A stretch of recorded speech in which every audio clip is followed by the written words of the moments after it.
August 6, 1945, Major Claude Eatherly climbed into his B-29, call sign Straight Flush. His mission was simple: fly ahead of the Enola Gay, check the weather over 3 potential targets: Hiroshima, Kokura, Nagasaki, report back which city had clear skies. That's all, just a weather report. Claude had no idea he was about to change history, had no idea that his 3-word radio message would determine which city lived and which city died. He flew over Hiroshima. Perfect visibility, clear blue skies. He radioed back: conditions favorable, proceed to primary target. 3 words. 60 seconds later, the Enola Gay received his message. Turned toward Hiroshima. 70,000 people below going about their morning, working, eating breakfast, walking children to school, living their last minutes before Claude Eatherly's weather report ended their world. The bomb fell at 8:15 a.m. Claude was 50 miles away when the sky turned white, when the mushroom cloud rose 40,000 feet into the air, when an entire city vanished in fire and radiation. He'd done his job perfectly, followed orders exactly, and 70,000 people were dead because he said the weather was good. They gave him medals, called him a hero, put his face in newspapers. The man who helped end the war, the man who saved countless American lives by making the invasion of Japan unnecessary, the man who should be proud.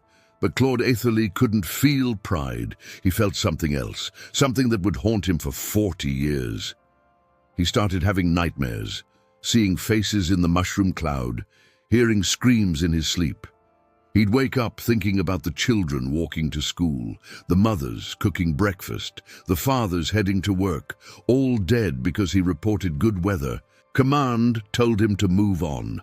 You followed orders. You did your duty. This is war. But Claude couldn't move on, because he kept thinking about that moment, that choice. What if he'd lied? What if he'd reported bad weather? What if he'd said clouds obscured the target? Would those 70,000 people still be alive? He knew the answer. Someone else would have checked. Someone else would have reported clear skies. Someone else would have sealed Hiroshima's fate. But it wasn't someone else. It was him, his voice on the radio. His words that said, proceed, his weather report that killed a city. Claude Eatherly spent the next 40 years trying to atone. He gave away his medals, refused veteran benefits, sent his military pension to Hiroshima survivors, wrote letters to Japanese families apologizing. Most never wrote back. How do you forgive the man who helped kill your entire family? He attempted suicide multiple times, spent years in psychiatric hospitals. The VA diagnosed him with severe depression and PTSD. But Claude knew what was really wrong. He'd followed orders that his conscience couldn't accept. He'd done his duty and destroyed his soul. In 1959, he wrote to the mayor of Hiroshima, I was part of the crew that dropped the atomic bomb. I know no words can erase what happened. But I want you to know that some of us never stopped caring about what we did.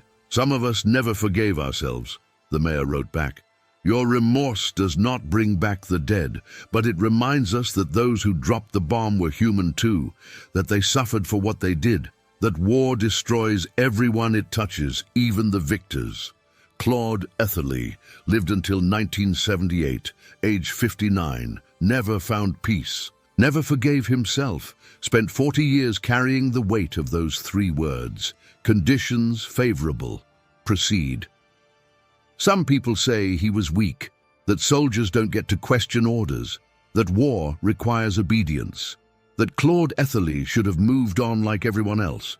But maybe Claude Eatherly was the strongest of them all, because he refused to forget, refused to justify, refused to pretend that following orders absolved him of responsibility. 70,000 people died in Hiroshima. Most of the men involved lived normal lives after, felt they'd done their duty, saved American lives, ended the war.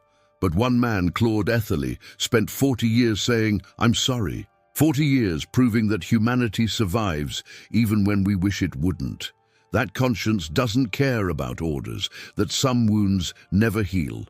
If this story made you think, subscribe to this channel, hit that notification bell. Claude Eatherly's struggle reminds us that the hardest battles aren't always fought in the sky.